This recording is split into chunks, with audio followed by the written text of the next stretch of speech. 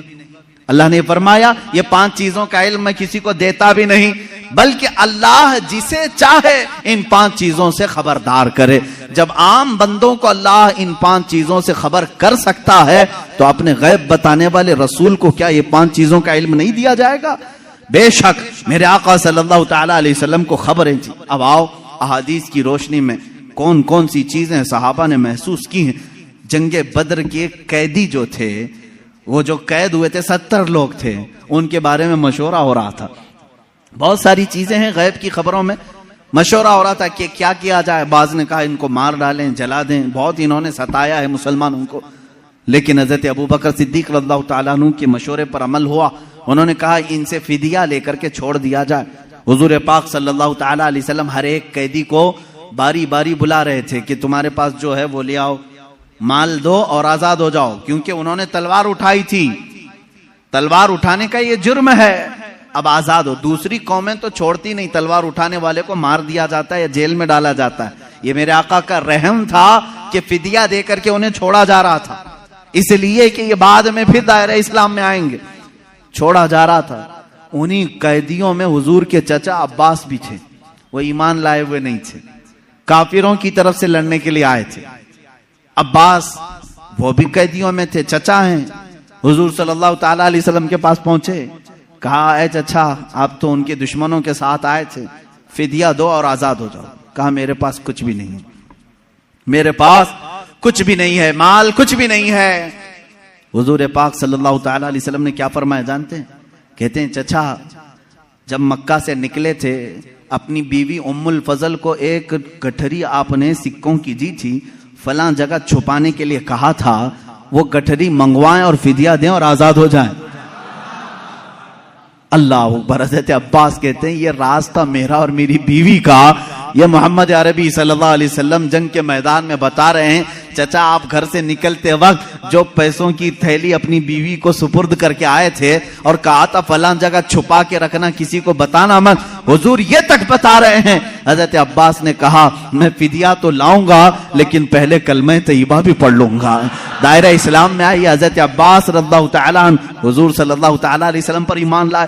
میرے عزیزو ان کا تو یہ عقیدہ تھا کہ رسول ہمارے گھروں میں چھپی ہوئی چیزوں کو بھی جانتے. جنگ بدر میں آئے ہوئے اور بھی جنگ بدر ہی سے متعلق بڑی نفیس بات ہے، حدیث ہے.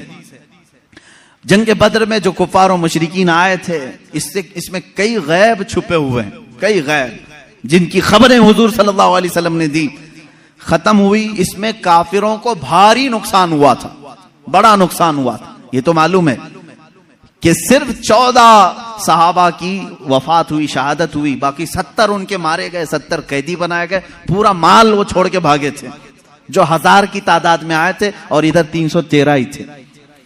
اس کے بعد وہ اسی غم میں پیچو خم کھا رہے تھے، گلتاں پیچاں تھے مکہ کے لوگ، یعنی حسد میں جل رہے تھے۔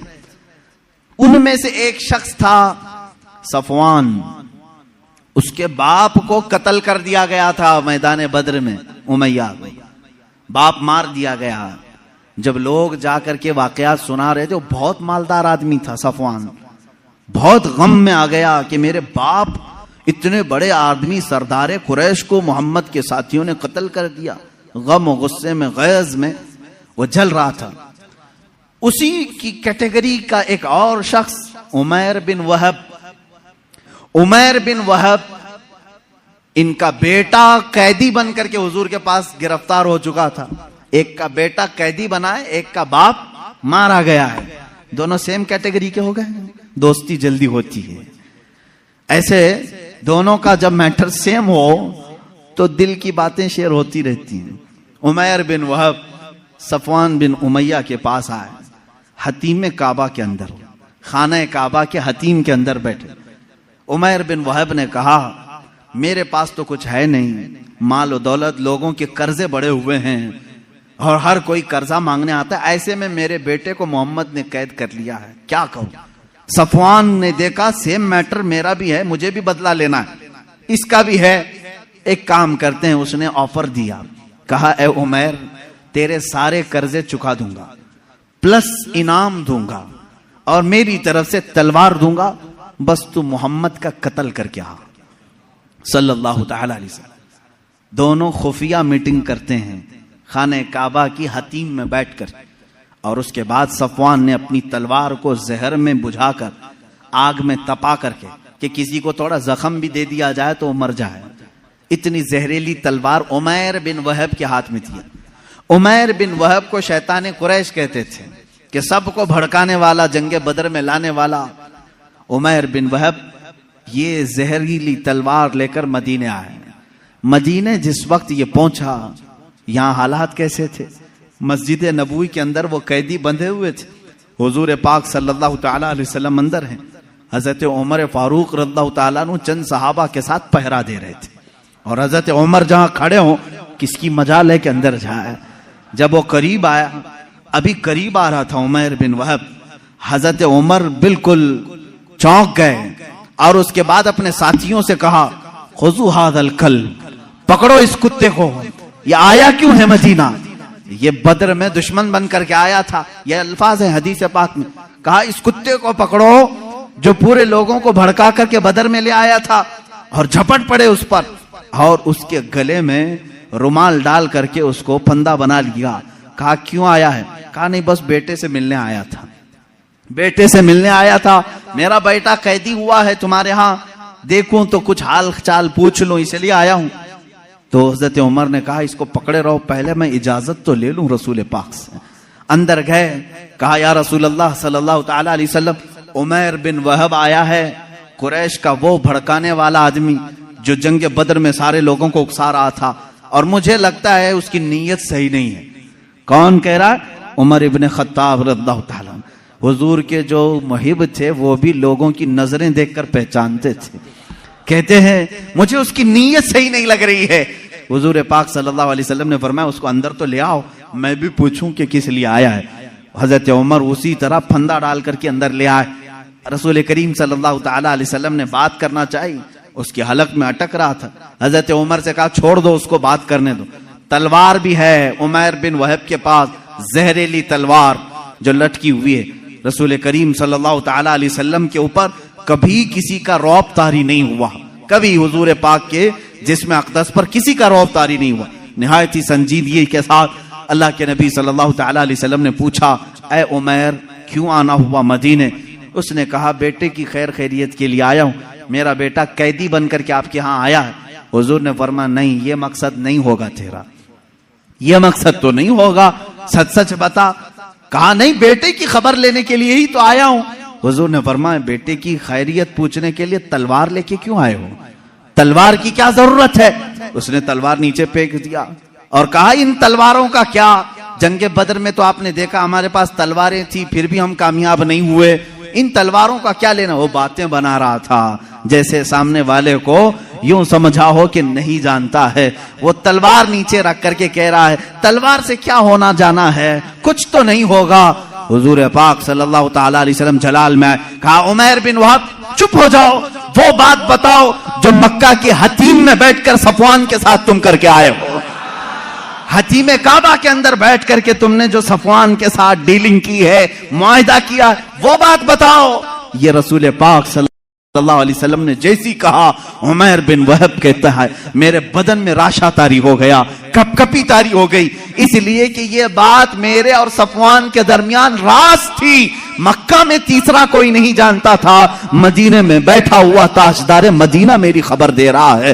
عمیر بن وہب نے کہا اشہد انک محمدن رسول اللہ، میں گواہی دیتا ہوں کہ آپ اللہ کے سچے رسول ہیں. تلوار چھوڑ دی، ایمان لے آئے. حضرت عمر نے گلے سے گلے لگا لیا اور اس کے بعد باہر آ کر کے کہتے ہیں صحابہ سے اے لوگوں پہلے مجھے یہ شخص خنزیر سے زیادہ ناپسند تھا لیکن ایمان لایا ہے، اب مجھے میرے عزیز بیٹے سے زیادہ محبوب ہے. یہ ایمان کی علامت بھی ہے. اللہ کے نبی صلی اللہ تعالی علیہ وسلم نے وہ خبر دی جو حتیم کعبہ میں بیٹھ کر کے وہ راز و نیاز سے باتیں کر رہے تھے. اس لیے میرے عزیزو جب آپ اپنے گھر میں تنہائی میں بیٹھ کر کے یاد کریں اس یقین کے ساتھ یاد کرو کہ میرا نبی سن رہا ہے، میرے آقا کو اس کی خبر ہے. اب رہی بات وہ زندگی میں جانتے تھے، بعد وفات بھی جانتے ہیں. یہ بھی دلیل ہمارے پاس. پہلے ہم زندگی ہی کی بات کر لیں، ظاہری زندگی کی. اللہ کے نبی صلی اللہ تعالی علیہ وسلم کے ساتھ ایک بار نہیں کئی مرتبہ یہ معاملہ آتا ہے. جنگ موتا یا جارڈن کی سرزمین پر اردن، جس کو عربی میں اردن کہتے ہیں، انگلش میں جارڈن. جنگ موتا یہ ایک بڑی خطرناک جنگ ہوئی ہے صحابہ کے ساتھ. اس میں رسول کریم صلی اللہ تعالی علیہ وسلم شریک نہیں تھے، مدینہ طیبہ میں تھے چند صحابہ کے ساتھ. اس میں صحابہ گئے، حضرت جعفر طیار اللہ تعالیٰ سپہ سالار بن کر کے گئے تھے. حضرت جعفر طیار حضور صلی اللہ تعالی علیہ وسلم کے چچیرے بھائی ہیں، حضرت مولا علی کرم اللہ وجہہ الکریم کے سگے بھائی ہیں جعفر بن ابی طالب. یہ سپہ سالار بن کر کے گئے، وہاں پر بازنطینی لوگوں سے سخت ترین مقابلہ تھا. مدینے میں میرے آقا صلی اللہ تعالی علیہ وسلم بیٹھے ہوئے ہیں، جنگ موتا ہو رہی ہے. آج آپ جا کر کے کیلکولیٹ کر کے دیکھ لینا مدینے سے جارڈن کا فاصلہ کتنا ہے، کافی زیادہ ہوگا. وہ ایک الگ کنٹری ہے، آج یہ سعودی عرب الگ کنٹری ہے. دوپہر کا وقت ہے، اللہ کے نبی صلی اللہ تعالی علیہ وسلم مسجد میں بیٹھے ہیں، صحابہ سامنے ہیں. حضور اکرم صلی اللہ تعالی علیہ وسلم اچانک آپ کی آنکھوں میں آنسو کا قطرہ ہے. آپ نے فرمایا جنگ موتا میں جعفر طیار کے ہاتھ میں علم تھا لیکن وہ شہید کر دیے گئے، شہید کر دیے گئے. پھر فرمایا اب علم عبداللہ بن رواحہ کے ہاتھ میں ہے. حضور صلی اللہ تعالی علیہ وسلم یہاں صحابہ کو بتا رہے ہیں. تھوڑی دیر کے بعد حضور نے فرمایا عبداللہ بھی شہید کر دیے گئے. ایک اور صحابی کا نام لیا. پھر اس کے بعد حضور صلی اللہ تعالی علیہ وسلم نے فرمایا اے میرے صحابہ اب علم اس کے ہاتھ میں ہے جس کو سیف اللہ کہا جاتا ہے، یعنی اللہ کی تلوار کے ہاتھ میں اب جھنڈا آیا ہے. کون ہے؟ خالد بن ولید کے ہاتھ میں ہے. اللہ رب العزت خالد بن ولید کے ہاتھ میں فتح رکھا ہے. اس کے بعد شام ہوئی، صحابہ اکرام کو حضور نے بشارت دے دی خوشی مناؤ کہ جنگ موتا میں اسلام کو فتح نصیب ہوئی، مسلمان غالب آئے. یہ جنگ ختم ہونے کے تقریباً 1 مہینے کے بعد صحابہ واپس آئے اور جب جنگ کی فتح کی خبر مدینے میں پھیلتی تھی تو لوگ خوشیوں سے استقبال کے لیے باہر جاتے تھے، لیکن یہاں مدینے میں پہلے سے خوشیاں ہو چکی تھیں. 1 مہینے کے بعد وہ صحابہ آئے اور وہ آ کر کے حالات بیان کرنا چاہ رہے تھے. صحابہ نے کہا رکو رکو ہم خود بتاتے ہیں جنگ موتا میں کیا کیا ہو رہا تھا. وہ کہتے ہیں کیا پہلے جھنڈا جعفر ابی طالب کے پاس نہیں تھا؟ کہا ہاں تھا. وہ شہید ہو گئے، ان کے بعد عبداللہ کے پاس تھا؟ کہا ہاں تھا. کہا ان کے بعد زید بن حارثہ کے پاس تھا؟ کہا ہاں ان کے پاس تھا. پھر جھنڈا خالد بن ولید کے ہاتھ میں آیا اور فتح ہو گئی.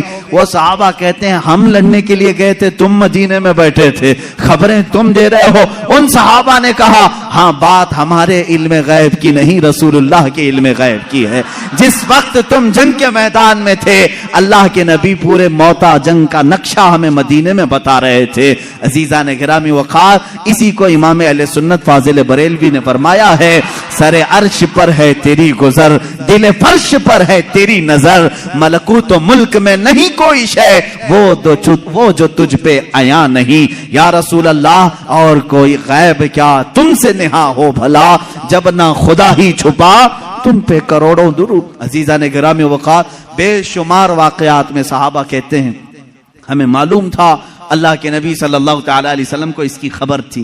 اب اپنے بعد ہونے والے حالات کو جو حضور نے بیان کیے وہ خود ایک الگ ٹاپک ہے، قیامت کی نشانیاں۔ رسول کریم صلی اللہ تعالی علیہ وسلم نے کیا کیا نہیں بیان کیا۔ ایک صحابی حضرت حذیفہ بن یمان رضی اللہ تعالیٰ عنہ، یہ ایک ایسے صحابی ہیں، یہ ان کی خصوصیت یہ تھی حضرت عمر فاروق ان کو دیکھتے رہتے تھے۔ کیوں جانتے ہیں؟ یہ راز حضور صلی اللہ تعالی علیہ وسلم کے کچھ رازوں سے یہ واقف تھے۔ حضرت حذیفہ، حضرت عمر جو ہے جب بھی کسی کا جنازہ ہوتا تو سب سے پہلے صفوں میں حضرت حذیفہ کو دیکھتے تھے۔ اگر حضرت حذیفہ نماز میں ہیں تو حضرت عمر نماز پڑھتے تھے، اگر حضرت حذیفہ نہیں ہوتے تو حضرت عمر بھی نماز نہیں پڑھتے۔ کیوں؟ کیا بات ہے؟ کیا چیز ایسی تھی؟ آپ سے پوچھا گیا امیر المومنین کیا بات ہے؟ کیوں آپ حذیفہ کو تلاش کرتے ہیں اور جب حذیفہ جماعت میں ہو تو آپ نماز پڑھتے ہیں جنازے کی، وہ نہ ہو تو نماز جنازہ نہیں پڑھتے؟ بات یہ ہے میرے عزیزو، حضرت حذیفہ کہتے ہیں رسول کریم صلی اللہ تعالی علیہ وسلم نے ان کو قیامت تک آنے والے منافقین کا نام کے ساتھ بتایا تھا۔ فلاں بن فلاں منافق ہے، فلاں بن فلاں منافق ہے، فلاں بن فلاں منافق ہے۔ حضرت حذیفہ کہتے ہیں میں نے سب نام یاد رکھے۔ حضرت عمر کہتے ہیں یہ راز رسول کے جانکار تھے اور یہ جانتے تھے کہ کون مرا ہے، مومن مرا ہے کہ منافق مرا ہے۔ حضرت حذیفہ جس جنازے میں شریک ہوتے حضرت عمر کہتے مومن کا جنازہ گیا، جہاں نہیں ہوتے وہ خود ہی دور ہٹ جاتے۔ حضرت حذیفہ نہیں ہے اس کا مطلب ہے دال میں کچھ کالا ضرور ہے۔ میرے عزیزو، حضور اکرم صلی اللہ تعالی علیہ وسلم نے انہیں نام کے ساتھ بتایا تھا۔ کیا یہ غیب کی خبر نہیں ہے؟ یہ غیب کی خبر نہیں ہے کس کے دل میں کیا چھپا ہے؟ ایمان اور نفاق تو یہ دل کی کیفیت کا نام ہے۔ حضور اکرم صلی اللہ تعالی علیہ وسلم نماز کی حالت میں ہوں اور صحابہ اکرام پیچھے نماز پڑھ رہے ہوں تب بھی حضور فرماتے ہیں تمہارے رکوع اور سجدے بھی مجھ سے چھپے ہوئے نہیں، تم اپنے دلوں میں جو سوچتے ہو وہ بھی خبر اللہ تعالیٰ مجھ پر منکشف فرماتا ہے۔ اب حضرت حذیفہ رضی اللہ تعالیٰ عنہ فرماتے ہیں، وہی حدیث سن لیں، حضور اکرم صلی اللہ تعالیٰ علیہ وسلم ایک دن اپنے حجرے سے باہر آئے، ممبر پر کھڑے ہو گئے، فجر کی نماز پڑھا کر ممبر پر کھڑے ہو گئے، خطبہ دیتے رہے۔ حضرت حذیفہ کہتے ہیں ظہر کی اذان ہو گئی، ظہر تک ظہر کی نماز پڑھائی حضور پاک صلی اللہ علیہ وسلم، پھر ممبر پر چڑھے، خطبہ دیتے رہے، عصر ہو گئی، عصر کے بعد پھر خطبہ دیا، مغرب ہو گئی، مغرب کے بعد پھر خطبہ دیا، عشاء ہو گئی۔ اتنا لمبا خطبہ پوری زندگی پاک میں کبھی نہیں تھا۔ حضرت حذیفہ رضی اللہ تعالیٰ عنہ اس حدیث کے راوی فرماتے ہیں یہ وہ دن تھا جب میں تنہا نہیں اور بھی صحابہ تھے، اللہ کے نبی صلی اللہ تعالی علیہ وسلم نے اپنی وفات کے بعد سے لے کر قیامت تک آنے والے ہر فتنے کو حضور نے خطبے میں بیان کیا۔ اور حضور حضرت حذیفہ فرماتے ہیں اتنے فتنے، کون کس فتنے کا بانی ہوگا، کون فاؤنڈر ہوگا، کون کون سی جماعتیں تشکیل پائیں گی، کتنے فرقے بنیں گے اور فرقے کا فاؤنڈر کون ہوگا اس کے نام کے ساتھ حضرت حذیفہ کہتے ہیں 300 فتنوں کے بانیوں کے نام تو مجھے یاد ہیں۔ حضور صلی اللہ تعالی علیہ وسلم منبر پر بیان کر رہے ہیں۔ اور ایک حدیث حضرت ابو ہریرہ سے، حضور صلی اللہ تعالی علیہ وسلم اپنے ہاتھ میں 2 کتابیں لیے ہوئے تھے، پوچھا حضرت ابو ہریرہ نے کیا ہیں؟ حضور نے فرمایا یہ ایک ہے، یہ ایک ہے، اس میں سارے جنتیوں کے نام ہیں، اس میں سارے جہنمیوں کے نام۔ اس کی بھی خبر اللہ نے رسول پاک کو عطا کی تھی۔ اب کون کون سی چیزوں کو تم نکالو گے کہ یہ نہیں جانتے تھے، وہ نہیں جانتے تھے، کون جنتی ہے اور کون دوزخی ہے، اس کی خبر بھی میرے آقا صلی اللہ تعالی علیہ وسلم عطا فرما رہے ہیں۔ بلکہ جنت کے اندر پہنچنے والوں کی خبریں، دوزخ میں کون کون جائے گا ان کی خبریں، قبروں کے متعلق، یہاں تک کہ ایک حدیث پاک ہے حضور صلی اللہ تعالی علیہ وسلم گزر رہے تھے، ایک جگہ قبرستان کے کھڑے ہو گئے، اور آپ نے ایک بیری کے درخت کی ٹہنی شاخ کو توڑ کر ان قبروں پر لگایا، ہرے ہرے پتے تھے۔ صحابہ نے پوچھا یا رسول اللہ صلی اللہ تعالی علیہ وسلم کیا بات ہے؟ آپ نے یہ پتوں کو ان کی قبروں پر رکھا، یہیں سے پھول چڑھانے کا ثبوت بھی ہمیں ملتا ہے۔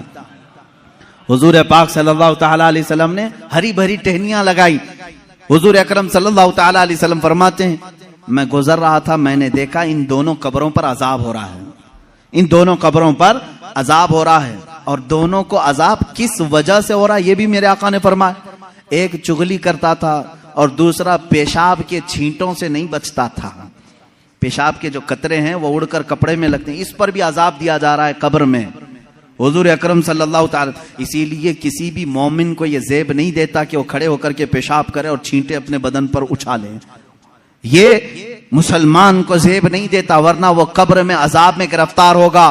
پیشاب کے چھینٹوں سے اپنے آپ کو بچاؤ، اس سے بیماریاں بھی آتی ہیں، نسیان کی بیماری، جو پیشاب کے چھینٹوں سے اپنے آپ کو نہیں بچاتا اس کو بھولنے کی بیماری لگ جاتی ہے، بار بار بھولے گا، حافظہ کمزور ہوگا، اور پلس عذاب الگ۔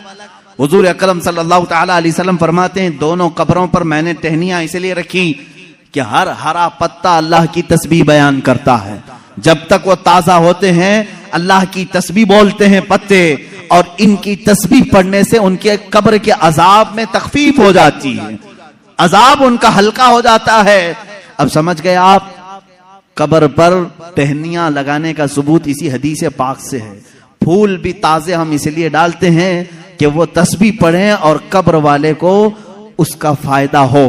ہاں اولیاء کاملین کے مزارات پر اس لیے کہ ان کے درجات میں بلندی ہو، عذاب میں تخفیف گنہگاروں کے لیے، اور جو نیکوکار ہیں ان کے درجات میں بلندی کے لیے، دونوں بھی مقصد ٹھیک ہیں۔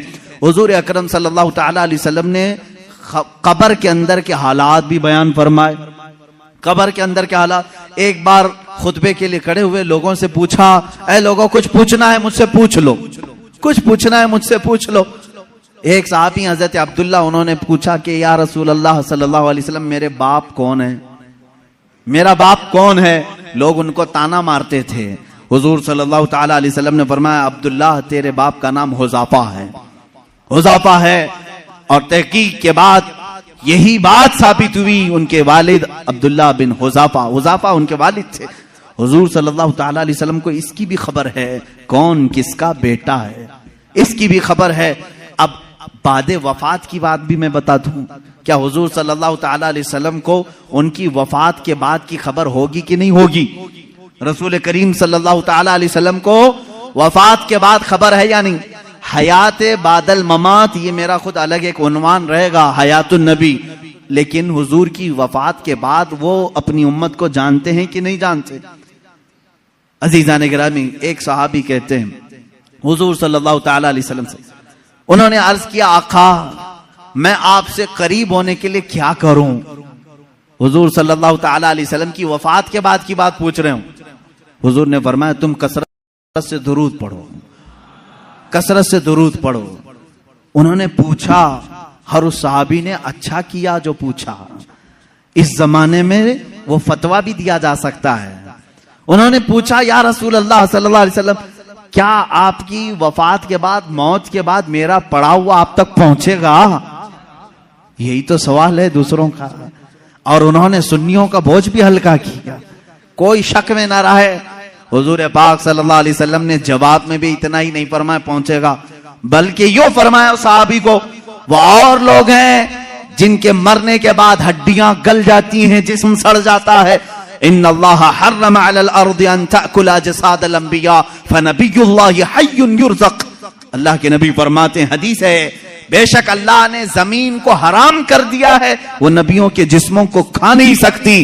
اللہ کے نبی زندہ ہوتے ہیں اور رزق بھی دیے جاتے ہیں، ان کو رزق دیا جاتا ہے۔ تم جو درود پڑھتے ہو صرف پہنچتا نہیں، میرے آقا فرماتے ہیں جس نے درود پڑھا میں اسے بھی جانتا ہوں، اس کے باپ کو بھی جانتا ہوں۔ پڑھو درود مبارک، اللہم صلی علی سیدنا محمد وعلی آلہ واصحابہ وبارک وسلم ابدا۔ رسول کریم صلی اللہ تعالی علیہ وسلم فرماتے ہیں میں اس کو بھی جانتا ہوں، اس کے باپ کو بھی جانتا ہوں۔ غیب کی خبریں رکھنے والا وہ رسول کبھی یہ نہیں فرمایا کہ مدینے سے بھیجے گا تو جانتا ہوں، مکے سے بھیجے گا تو جانتا ہوں، مطلق فرمایا افریقہ سے بھیجے، ہندوستان سے بھیجے، پاکستان سے بھیجے، جہاں سے بھی بھیجے، چاہے اس کے باپ کا نام جیسا بھی ہو، لیکن میرے آقا نے فرمایا میں اس کو بھی جانتا ہوں، اس کے باپ کو بھی جانتا ہوں۔ اے مسلمانوں، فخر کرو اس بات پر، قربان جاؤ اس بات پر۔ ایک درود ایسا ہے، ایک عبادت ایسی ہے، جب ہم یہاں پڑھتے ہیں ہمارے باپ کا تذکرہ مدینے میں ہو رہا ہوتا ہے، میرے آقا کی جالیوں کے سامنے ہمارے باپ کا نام تک پہنچ جاتا ہے۔ اس سے بڑی خوش قسمتی تمہاری اور کیا ہو سکتی ہے، جب نبی کو فرشتہ جا کر یہ بتا رہا ہو یا رسول اللہ فلاں کا بیٹا فلاں ابھی درود پڑھا ہے اور آپ کی بارگاہ میں پہنچایا جا رہا ہے۔ فرشتے پہنچاتے ہیں۔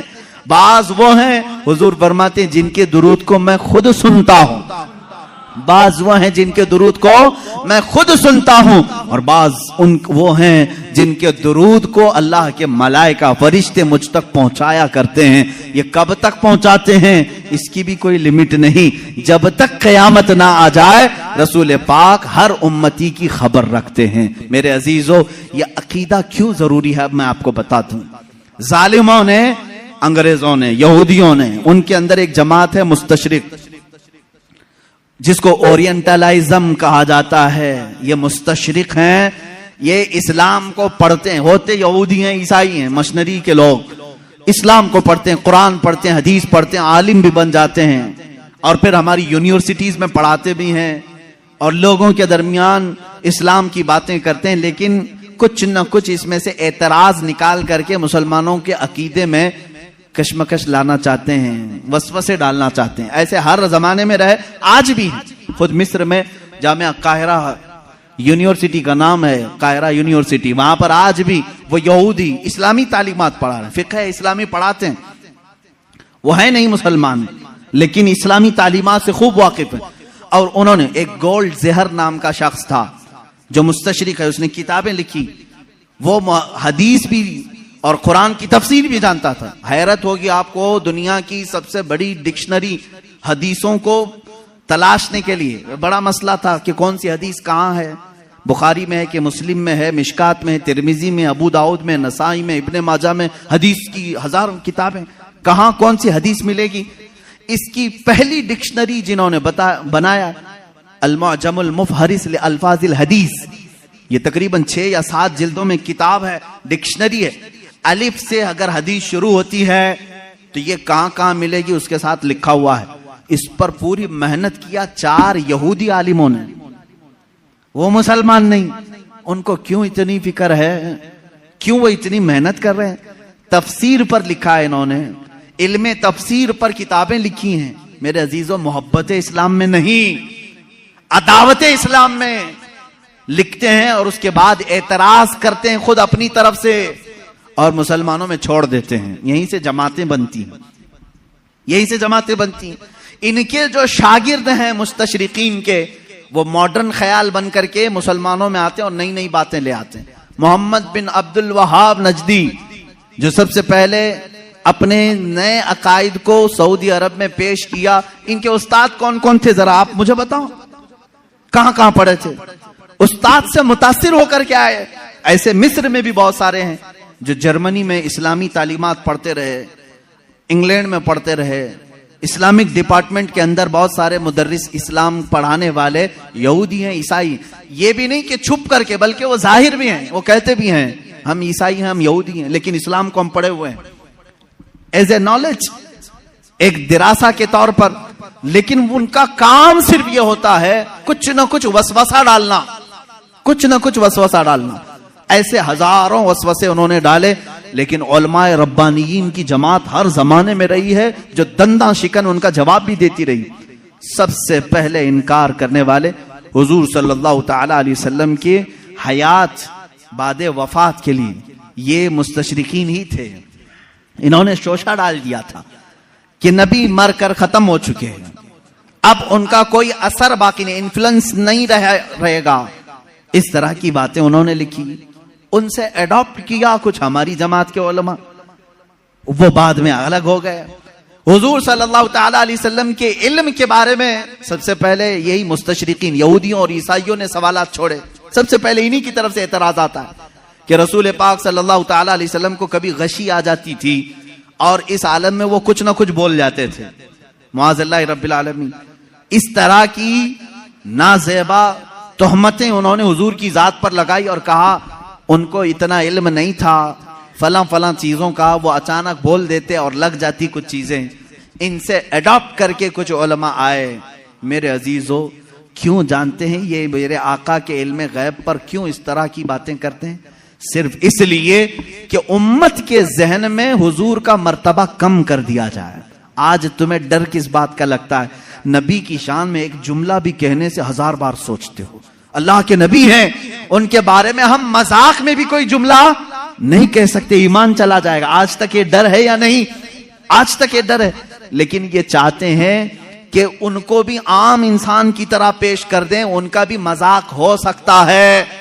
تو جب امت مذاق کو سہنا پسند کر لے گی تو سمجھ لو کہ تمہارا رشتہ ختم ہو گیا، اب تمہارا اسلام ہی کھوکھلا ہو گیا۔ تم نبی کی ہر بات کو مذاق میں بھی لے سکتے ہو، ارے انہوں نے یوں ہی کہہ دیا ہوگا، کبھی بشریت میں یہ بھی بولتے تھے کبھی وہ بھی بولتے تھے، ان کی باتیں ایسی تھی، معاذ اللہ رب العالمین۔ یہاں آ جاتی ہے بات سیدھے تمہارے اسلام کی جڑوں پر، اس لیے اس کو اتنا ہلکا مت سمجھنا۔ علم غیب پر ڈسکس کرنے والوں کو میں یہ کہتا ہوں، اے نوجوانوں، تمہاری یہ فیلڈ نہیں ہے، تمہارا یہ میدان نہیں ہے، مناظرے کرنا تمہارا کام نہیں ہے۔ بس اتنا تم عقیدہ رکھو، ہم اس مسئلے میں کوئی گفتگو نہیں کرنا چاہتے۔ میرے رسول کو اتنا علم تھا جتنا میرے مولا نے دیا تھا، رب تعالیٰ جانے کتنا دیا تھا، رسول جانے کی کتنا لیا تھا، بس اس پر تم اپنی گفتگو کو ختم کر دینا۔ دوسرا، کوئی بھی شیطان تمہارے پاس آئے میسج کرے رسول کو اس بات کی خبر نہیں تھی، رسول کو اس بات کی خبر نہیں تھی، تم ہر ایک کے ڈیبیٹ میں مت بیٹھنا۔ شیطان گفتگو میں لگا کر کے تمہارا ایمان سلب کرنا چاہتا ہے، تمہارے ایمان پر ڈاکہ ڈالنا چاہتا ہے۔ شروع میں تم ڈیفنس میں جواب دیتے رہو گے اور جب تھک جاؤ گے تب سوچو کہ میرے بھائی صحیح کہہ رہا ہے سامنے والا، میرے پاس تو کوئی دلیل ہی نہیں، ہمارے علماء کے پاس بھی کوئی دلیل ہی نہیں۔ امام رازی کے پاس شیطان آ کر کے ان کے خدا کا یقین ان کا متزلزل کر گیا تھا۔ امام رازی وقت کے بڑے امام ہیں، شیطان ایک بزرگ کی شکل میں آیا اور کہا تم اللہ کو ایک مانتے ہو، کیا دلیل ہے تمہارے پاس؟ انہوں نے دلیل دی۔ دوسرا، اس نے شیطان کاٹ دیا، کہا یہ تو نہیں ہو سکتا۔ دوسری انہوں نے دلیل دی، وہ بھی کاٹ دیا۔ انہوں نے اللہ کے ایک ہونے پر 360 دلیلیں دی۔ ان کی موت کا وقت قریب تھا، 360 دلیلیں دی، لیکن بعد میں ان کے پیر و مرشد نجم الدین کبریٰ رحمت اللہ تعالی علیہ ان کی مدد آئی۔ انہوں نے کہا امام رازی کو، اے رازی، تو اس سے کیوں نہیں کہتا کہ میں اپنے خدا کو بغیر دلیل کے ایک مانتا ہوں؟ بس اتنا کہہ دے اور دامن چھڑا لے۔ پھر امام رازی نے کہا، ایک وقت ایسا آ گیا تھا رازی کا، وہ سوچنے لگ گئے تھے کہ اللہ ایک ہے بھی کہ نہیں ہے، ایک ہے کہ نہیں ہے، ڈگمگا دیا تھا شیطان۔ تب پھر پیر و مرشد کی نسبت بھی کام آئی، کہا نہیں اس بارے میں دلیل ہی نہیں دیتا، میں مانتا ہوں اللہ ایک ہے تو ایک ہے۔ میں یہی آپ کو آج کہنا چاہوں گا میرے عزیز، تمہارا علم اتنا نہیں کہ ہر شیطان سے مقابلہ کرو، ہر ڈیبیٹ میں تم حصہ لو، یہ تمہاری ذمہ داری نہیں۔ یہ ڈیبیٹ کرنا، مناظرہ کرنا، یہ علماء مفتیان کرام مناظرین اسلام پر چھوڑ دو۔ اللہ نے اس فیلڈ کے بھی ماہرین پیدا کیے ہیں، اس میدان کے مجاہد بھی پیدا کیے ہیں جو مخالفین کا دانت توڑ کر کے جواب دیتے ہیں، وہ موجود ہیں، وہ ان کی اپنی فیلڈ ہے۔ لیکن ہر ایرا غیرہ اس میں بازی لے جانے کی کوشش میں کرے گا تو تمہارا گھوڑا کہیں کا کہیں گر جائے گا اور تم شہید بھی ہو جاؤ گے، گر جاؤ گے۔ اب یہاں پر میرے عزیزو میری نصیحت سن لو، اس طرح کے ڈیبیٹ جب بھی آئیں، میرے رسول کو کتنا علم تھا کتنا نہیں تھا، تب اتنا ہی کہو میرا تو عقیدہ اتنا ہے، اللہ نے ان کو بے حساب دیا تھا، جتنا اللہ نے دیا تھا اتنا ان کے پاس تھا، یا اللہ جانے کتنا دیا تھا، رسول جانے کتنا لیا تھا۔ اسی پر اپنی گفتگو ختم کرو، رسول کریم صلی اللہ تعالی علیہ وسلم کے علم غیب پر زیادہ ڈسکس نہ کرو۔ اس کے بعد انشاءاللہ اور بھی دیگر بحثیں آئیں گی، حضور بشر تھے کہ نور تھے، حضور حاضر ہیں کہ ناظر ہیں کہ نہیں ہیں، حضور وفات کے بعد زندہ ہیں یا نہیں، حضور کو کتنے اختیارات تھے، یہ سب آج کے مسائل جو پھیلائے ہوئے ہیں کتابوں میں انشاءاللہ العزیز ہر ایک پر تھوڑی سی ہی صحیح گفتگو کرنے کی سعادت ضرور حاصل کروں گا، اس لیے کہ ہم نے رسول مانا ہے تو وہ رسول مانا ہے جیسے صدیق اکبر نے مانا تھا، ہم وہ رسول مانتے ہیں۔ اس لیے کہ حضرت صدیق اکبر کا ایمان تو دیکھو، ابو جہل آیا ایک بار کہنے لگا ابو بکر تمہیں معلوم ہے، یہی ایمان ہونا چاہیے آپ کا بھی۔ ابو بکر صدیق آ رہے تھے کہیں باہر سے، ابو جہل پکڑا، کہا ابو بکر ایک سوال کا جواب دے دو۔ کہا کیا ہے؟ کہا ایک شخص کہہ رہا ہے کہ کل کی رات وہ مسجد حرم سے بیت المقدس تک گیا تھا، ایک ہی رات میں گیا تھا اور اس کے بعد پھر واپس لوٹ کر کے بھی آیا۔ پاسبل ہے؟ ایسا ممکن ہے؟ یہ معراج کا دوسرا دن تھا، حضرت ابو بکر کو ابھی معلوم بھی نہیں تھا، وہ گئے بھی نہیں تھے حضور کے پاس، پہلے ہی ابو جہل ملا خبر دینے کے لیے۔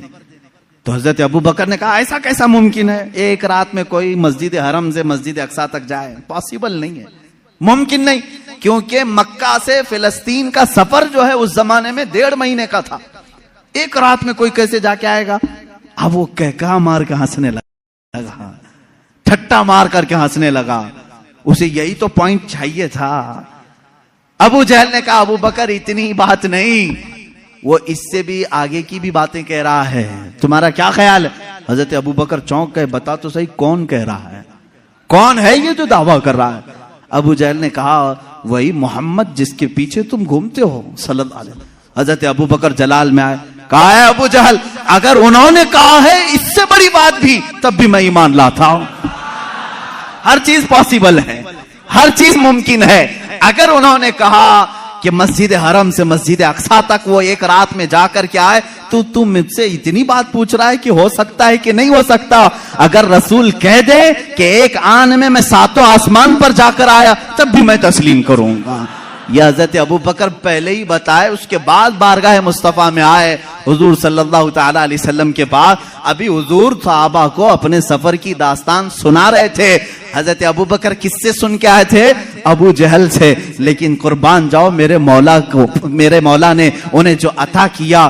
حضرت ابو بکر جیسے ہی آئے حضور نے مسکرا کر کے کہا اے ابو بکر جبرائیل آئے تھے اللہ کی طرف سے تمہارے لیے ایک لقب لے کر کے آئے ہیں۔ کہا یا رسول اللہ کیا ہے؟ کہتے اللہ نے آج سے ابو بکر کو صدیق کہا ہے۔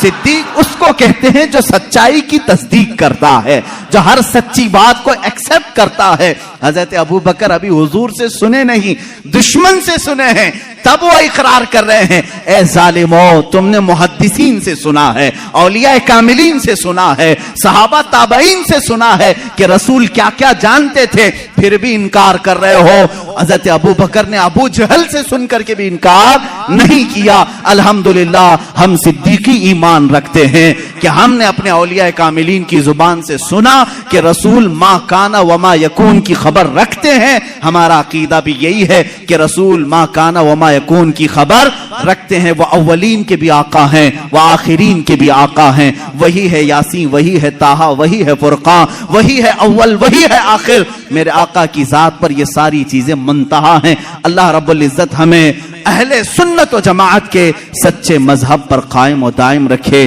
مولا تعالی ہمیں اسی عقیدے کے ساتھ اس دنیا سے رخصت فرمائے۔ اے مولا ہمارا جنازہ اہل سنت و جماعت پر اٹھا۔ جب رسول کریم صلی اللہ علیہ وسلم کی بارگاہ میں پہنچے